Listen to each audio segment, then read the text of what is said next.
Hare Krishna, mi nombre es Eka Kantadas y hoy para Cultura Bhakti voy a hacer un pequeño resumen acerca del tercer canto del Srimad Bhagavatam, los capítulos 9, 10, 11 y 12. El capítulo 9 inicia con las oraciones de Brahma. Allí nos describe cómo después de años de penitencia, de sacrificio, de austeridad, Brahma tiene la fortuna de conocer su origen. Y allí nos describe ese ser espiritual que él ve, esa forma original, esa forma genuina y auténtica. También nos describe cómo Krishna, la suprema personalidad de Dios, aparece para otorgar misericordia sin causa a sus devotos. ¿Por qué?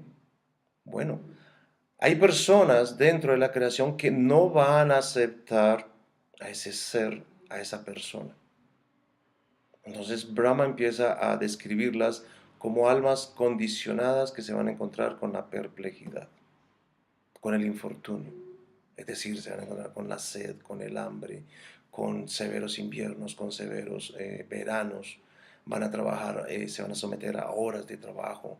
eh, Van a querer defender todo el fruto de su trabajo, sus hogares, sus apartamentos, su riqueza, su fortuna, que es basado en el cuerpo, en el yo y el mío.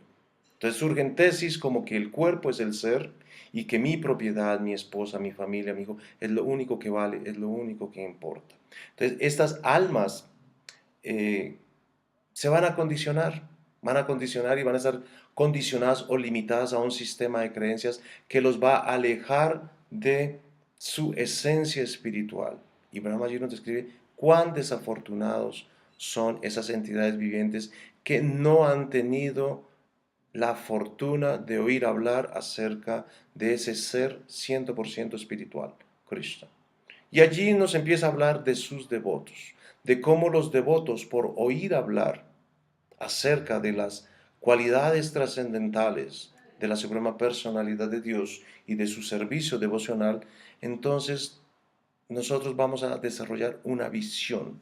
Y al tener una visión nosotros vamos a descubrir y vamos a volver a tener ese vínculo con la suprema personalidad de Dios. ¿Cómo? A través de la religión. ¿Qué es religión? Religar, volver a unir. Es decir, nosotros a través de los actos que Krishna describe en el Bhagavad Gita, en el Srimad Bhagavatam, donde nosotros vamos a hacer austeridad, vamos a dar caridad, a ejecutar una serie de actividades, todas vinculadas con la suprema personalidad de Dios. Allí Brahma nos describe que estas actividades son eternas. ¿Qué significa eterno? Que no perece en el tiempo.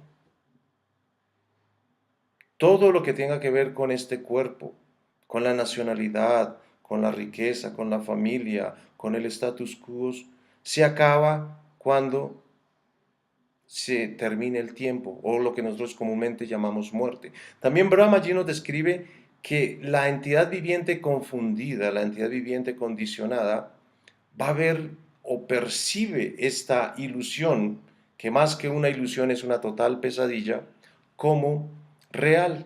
Mientras que el devoto, al oír hablar acerca de la personalidad de Dios, él sabe que nada de esto que tiene que ver con el calor, con el frío, con el hambre, con la sed, tiene que ver con el ser espiritual, ¿no? Entonces Brahma allí nos describe que Krishna es la raíz de ese árbol que traspasa todos los sistemas planetarios, desde los planetas superiores, intermedios y bajos. Krishna es la raíz y este tronco en la forma de las modalidades de la naturaleza de bondad, pasión, ignorancia. Uno lo debe regar a través de los actos del servicio devocional. Entonces Brahma se da cuenta que esta energía que los devotos o los Vaishnavas llamamos externa es muy difícil de traspasar, es muy difícil de erradicar, que cualquier entidad viviente puede quedar expuesto y puede ser afectado. Entonces Brahma le pide y le ora al Señor Krishna que por favor esta energía no lo afecte. Entonces Krishna, a raíz de esas oraciones que Brahma le hace, le dice que aquellas personas que aceptan la autoridad de Krishna voluntariamente, porque hay personas que se someten a austeridades, que se someten, hacen unos actos ritualísticos y de todo, pero es en pos de complacer a un administrador que está a cargo o que Krishna pone a cargo, ¿no? Pero todos estos rituales tienen sus bases o sus metas o sus propósitos en este mundo, mientras que el Vaishnava está colocando toda su fuente, todos sus ahorros en la fuente original, en la fuente espiritual, en la fuente de Krishna, o sea que trasciende. Las almas condicionadas lo están poniendo aquí, como nosotros hablamos, en la nube. Simplemente va a llegar un momento en que eso desaparece. ¿Por qué? Porque hay un tiempo en que el átomo también va a desaparecer o tiene un tiempo límite de actuar. Y eso lo describimos más adelante en el siguiente capítulo. Bien, el siguiente capítulo se describen las divisiones de la creación. Allí nos narra cómo Brahma, después de salir de la audiencia con Krishna, la suprema personalidad de Dios, se somete a severas austeridades y penitencias y después de 100 años celestiales, él empieza a cumplir con su misión. Sin embargo, se perturba o es perturbado porque se encuentra con un escenario lleno de agua y bastante agitada por vientos muy fuertes. ¿Qué hay que rescatar de este capítulo? Por ejemplo, nosotros debemos rescatar de este capítulo que en cualquier actividad, en cualquier misión que nosotros emprendamos, pues vamos a encontrar siempre adversidades, siempre vamos a encontrar atmósferas o ambientes poco favorables.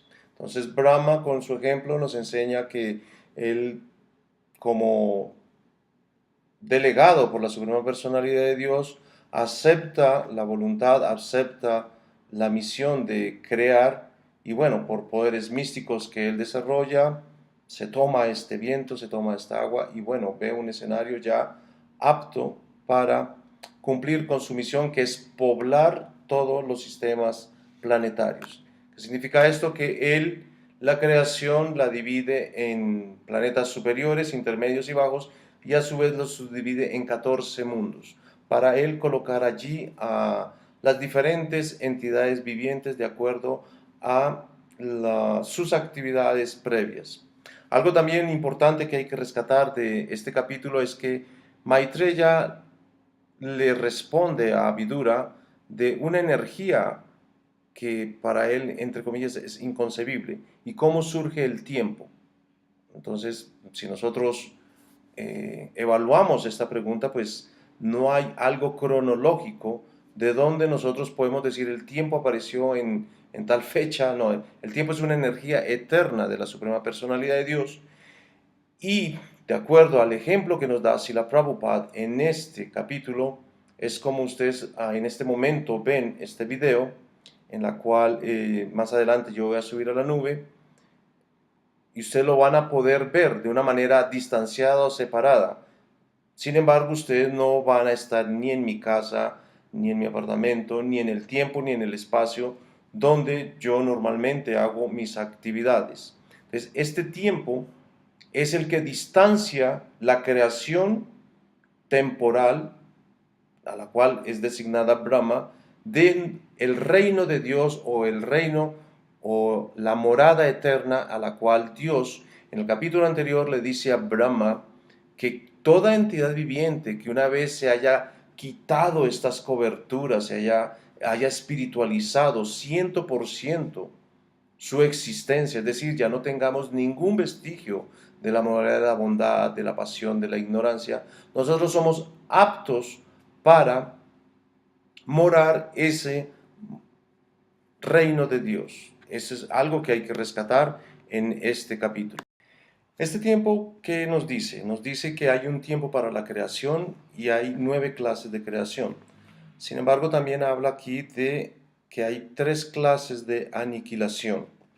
hay un tiempo programado para aniquilación del universo entero, hay un tiempo que se genera un fuego que lo produce Anantasesa, y también hay un tiempo, y aquí es algo muy importante rescatar, que es nuestras propias acciones. Son nuestras propias acciones las que le dan un límite para que nuestro actuar en este mundo lo disponga. Es decir, ya no son cosas sobrenaturales o supernaturales que nos van a decir a nosotros o nos van a dictaminar eso. Nosotros también tenemos cierta influencia sobre eso. Entonces, de las 9 creaciones que estamos hablando de este capítulo, la primera es el Mahatattva. Son los ingredientes, son los elementos que Brahma genera para los recursos que le dan a las entidades vivientes que van a estar en esta creación. La segunda creación que habla aquí se trata del ego falso, ¿cierto? Es acerca de identificar esta cobertura o con los ingredientes como el ser. Entonces, durante toda esta enseñanza que nos da Krishna a través del Bhagavad Gita, los Puranas, todo este conocimiento védico nos explica que nosotros somos 100% espirituales, es decir, somos eternos, mientras que la naturaleza física o material, aunque es real, es temporal. Como esta camisa pues no tiene nada que ver con la forma humana, con el ser, con Eka Kanta Das. Entonces, si yo me identifico con esta camisa, entonces pues eso es lo que se llama ego falso. La siguiente creación es la creación de las percepciones, lo que la entidad de un cuerpo donde la entidad viviente va a percibir. La otra creación es la capacidad de trabajo.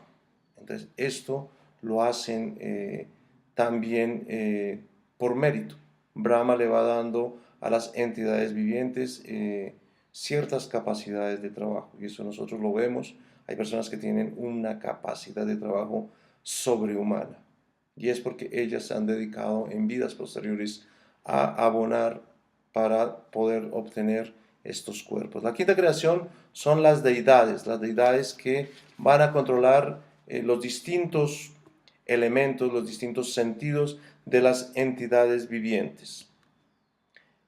Y bueno, allí empieza Maitreya Rishi a narrar sobre las distintas creaciones de donde de las de los cuerpos de las entidades vivientes. Entonces empieza a describir de los árboles, de las plantas, de las frutas, ¿cierto? La octava creación, entonces empieza a hablar de las especies de vida inferiores y las cantidades. Nos empieza a hablar sobre esa parte de la creación. Nos empieza a hablar de la vaca, del búfalo, bueno, de todas estas creaciones que incluso están dentro de nuestra cosmogonía como fuera de nuestra cosmogonía, porque él está describiendo entidades vivientes que, o sea, se salen de nuestro radar. Más adelante Vidura empieza a hablar sobre una creación que para nosotros, los humanos, podría ser algo como un mito, una leyenda, una ficción. Sin embargo, aquí en el Bhagavatam nos narra y nos describe los lugares y los sitios donde son ubicados los semidioses, los yaksas, los raksasas, o sea, una serie de clases de entidades vivientes que van a tener cualidades sobrehumanas. Y estas están regidas por las modalidades de la bondad, de la pasión y de la ignorancia. Entonces, aquí, en este capítulo, nosotros podemos encontrar cómo Brahma también empieza a generar el mano, los manos. Manos son como los padres de la humanidad. Y eso lo empezamos a ver en el siguiente capítulo. Bien, el capítulo 11 se titula El cálculo a partir del átomo. Es decir, nadie tiene una información de cuándo aparece el tiempo en este universo. Lo que nosotros sabemos es que el tiempo es eterno. Sin embargo, aquí nosotros lo podemos concebir de tres maneras: pasado, presente y futuro. También la información que nos dan en este capítulo es que el tiempo se mide en base a lo que dure el sol por pasar por el cuerpo de un átomo. Entonces, esta energía poderosa, esta potencia poderosa de la personalidad de Dios se mide a partir del átomo. Entonces, nosotros en este capítulo nosotros vamos a encontrar medidas incluso por debajo del segundo. Está el Truti, el Veda, el Lava, el Nimesa, el Lasana, el Kasta, un Lagu, un Dandava, un Prahara. ¿Qué significa esto? Que hay medidas de por debajo del segundo, 2 minutos, 30 minutos, 3 horas, 12 horas de día, 12 horas de noche, una quincena, un mes, 6 meses. Entonces, el Sol es el encargado de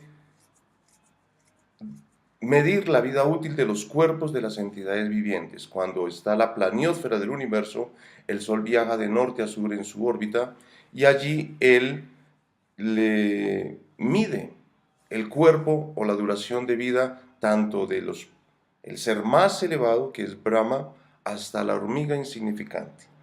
Entonces nosotros en este capítulo vamos a encontrar medidas por debajo del segundo y las medidas del universo. Nosotros no podemos dar un tiempo cronológico de cuándo es el momento de la creación. Sin embargo, sí podemos hablar de este presente, de este ahora. Entonces, ellos nos hablan que el tiempo se divide para la creación en yugas. Entonces, tenemos a Satya Yuga, Treta Yuga, Dwapara Yuga, Kali Yuga.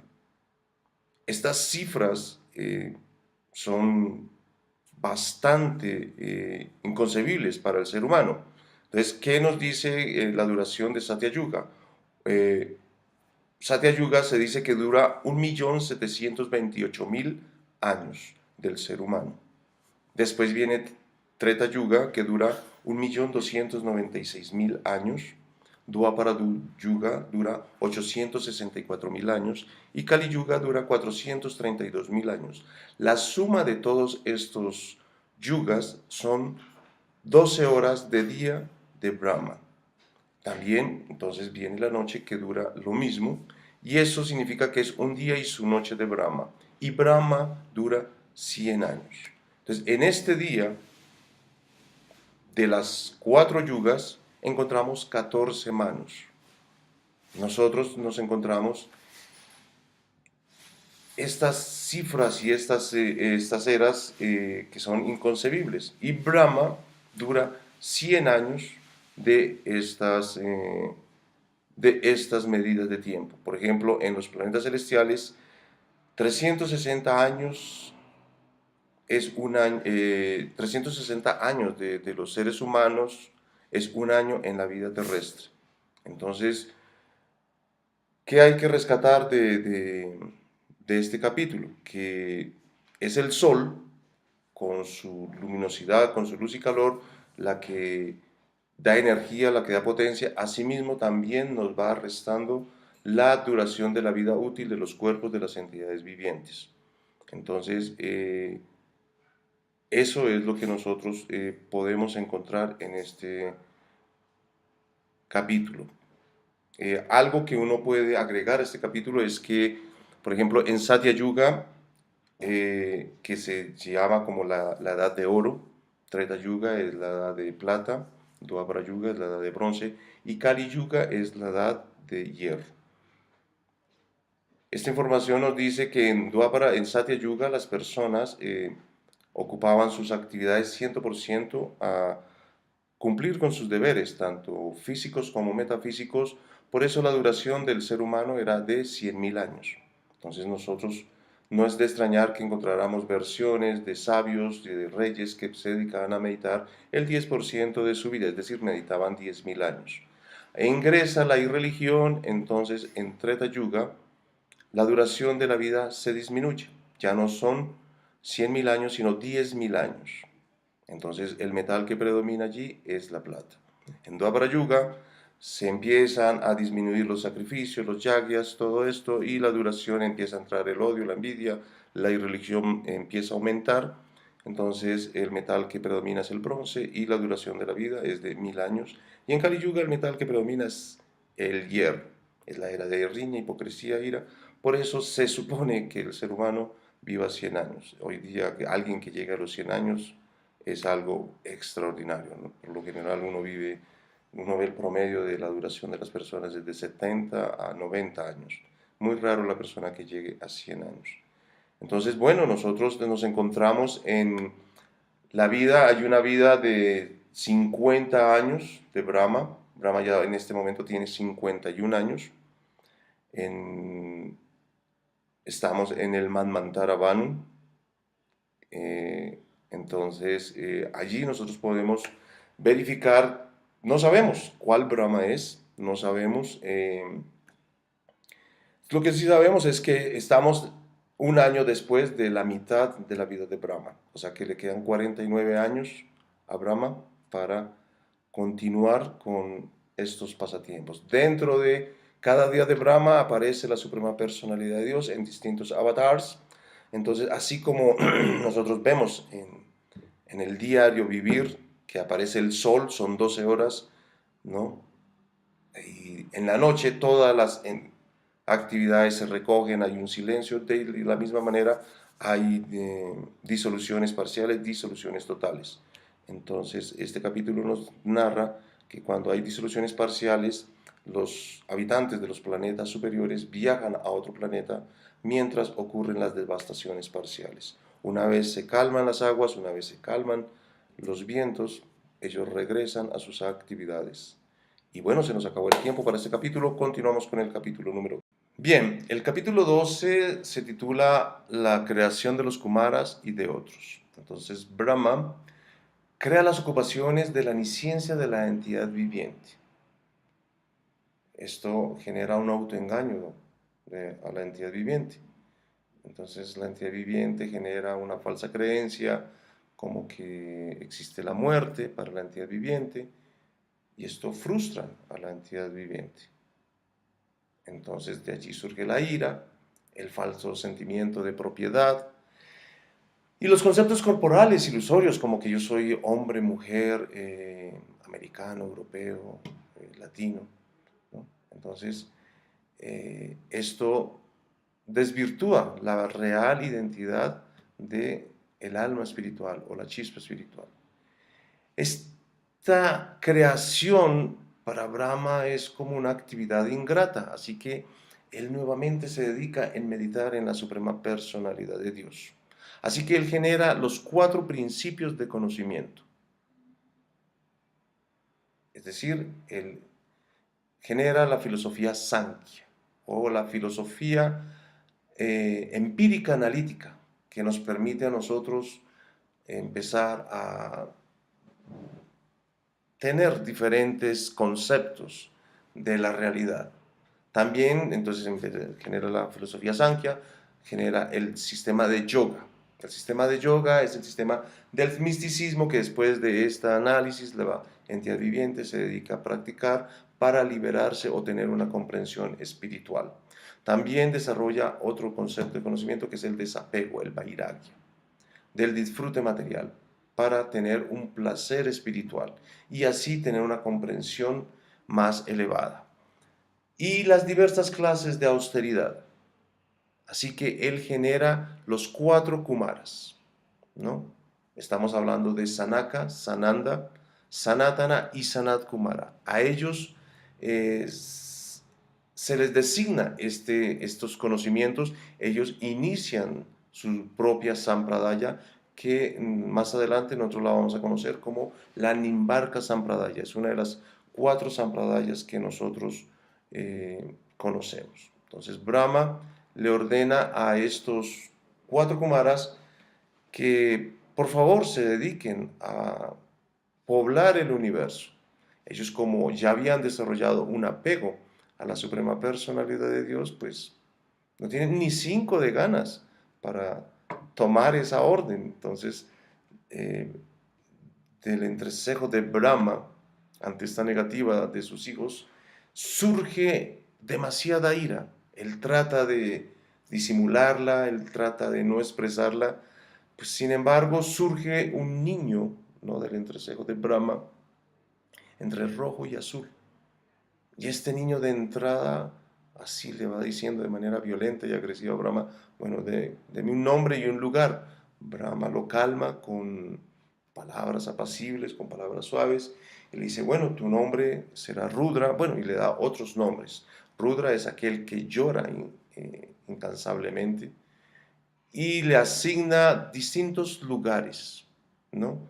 Entonces le da diferentes sitios donde él residir. Entonces le da el corazón, los sentidos, el aire, el cielo, el fuego, el agua, la tierra, el sol, la penitencia. Y también le designa 11 esposas. Entonces él dice, bueno, como tú vas a ser el amo de las entidades vivientes, entonces te ordeno que por favor generes una población a gran escala. El señor Shiva entonces genera una descendencia de iguales rasgos que él, es decir, la genética se hereda. Entonces surgen seres iguales de violentos y de una fuerza así descomunal que se reúnen para devorar el universo. Entonces el señor Brahma se asusta porque estos seres incluso agreden a Brahma y le dice al señor Shiva, bueno, pare con eso, mejor te ordeno que te dediques a la penitencia, porque eso es beneficioso para todas las entidades vivientes. Así que el señor Shiva acepta la instrucción de su padre, le da parikram, tres vueltas alrededor de Brahma, y se va al bosque a hacer severas austeridades y severas penitencias porque ya le va a llegar su tiempo de actuar.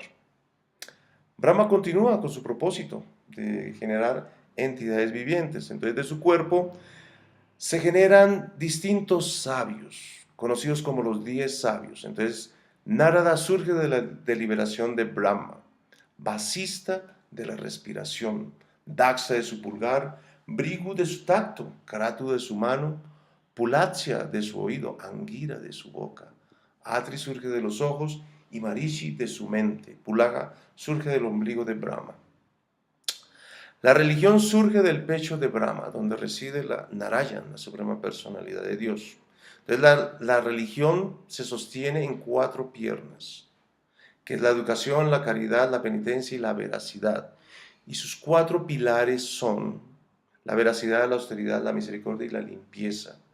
Desde la espalda de Brahma surge la irreligión y la terrible muerte de la entidad viviente. Entonces del corazón de Brahma surge la lujuria, el deseo, la ira surge del entrecejo, la codicia de sus labios, el poder del habla surge de su boca. En fin, Brahma tiene planeado crear los mundos igual a la versión anterior del milenio, ¿no?, del milenio anterior. Entonces de su boca se generan los 4 Vedas, las 4 clases de artículos para ofrecer sacrificios también surgen. Es decir, el que canta los mantras, el que ofrece, el fuego, la acción. También surgen las órdenes sociales. Entonces, de este capítulo, ¿qué podemos nosotros rescatar? Que aquí nos confirman que los Vedas, es decir, el Rig Veda, el Samaveda, el Yajurveda, el Atharva Veda, surgen de la cara frontal de Brahma, ¿no?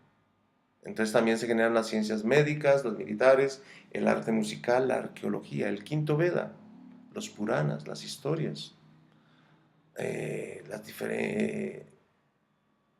historias de todos los pueblos, porque Brahma conoce el pasado, el presente, el futuro. Surgen las diferentes clases de sacrificio, se inaugura la ceremonia del cordón sagrado, las 4 órdenes de vida de renuncia, la ciencia de la argumentación de la lógica, las metas de acuerdo a la vida de los Vedas. Se genera la ley y el orden, los códigos morales. De su ello surge la literatura. Entonces por eso a veces hay literatura que lo eriza a uno, ¿no?, porque tiene esa particularidad. De la piel de Brahma surge el Gayatri. Entonces, más adelante Brahma toma otro cuerpo, en el cual no le prohíben tener relaciones sexuales, o sea, no está prohibida la relación sexual. porque él veía que el universo no tenía suficiente población. Así que él, por primera vez, ve que la relación sexual se emplea para poblar el universo. Entonces, mientras meditaba en esto, surgen de su cuerpo dos formas, uno con bigote, otro con pechos muy bien contorneados, ¿no? Y estas dos formas se unen en actividad sexual para generar la población. Estas dos formas se van a conocer como Swayambhuva Manu y Satarupa. De la unión de Swayambhuva Manu y Satarupa en unión sexual, entonces surge Priyavrata, Uttanapada y tres hijas que son dadas a los diferentes sabios que más adelante nosotros vamos a escribir. Entonces este es mi resumen para la cultura Bhakti. Hare Krishna, muchísimas gracias.